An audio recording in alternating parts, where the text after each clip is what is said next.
Tul il-jum ta' tnejn il-Kummissjoni Ewropea se tlaqqa l-Kulleġġ tal-Kummissarji biex jiddiskutu u jniedu proċeduri li jagħmlu parti minn artiklu 50 ta' Trattat tal-Unjoni Ewropea.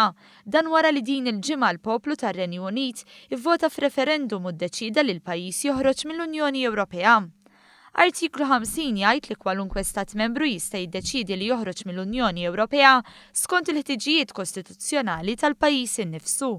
Dan fil-waqt li l-membru stat li jiddeċiedi li joħroġ mill-Unjoni Ewropea għandu jafża lill-Kunsill Ewropew bl-intenzjoni tiegħu.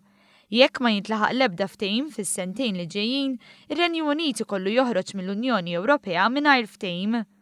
Tul il-ġimgħa li ġejja se jiltaqa' wkoll il-Kunsill Ewropew mingħajr rappreżentanti għar-Renju Unit u jeħtieġ li matulu jintlaħaq bil unanimu dwar il-linji gwida n-negozjati.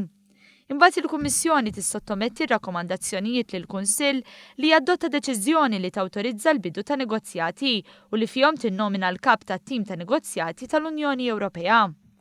Il-ftehim in-negozjati rid ikun adottat minn maġġoranza kwalifikata ta' 72% tas-27 stat membru tal-Unjoni Ewropea li jirrappreżentaw 65% tal-popolazzjoni.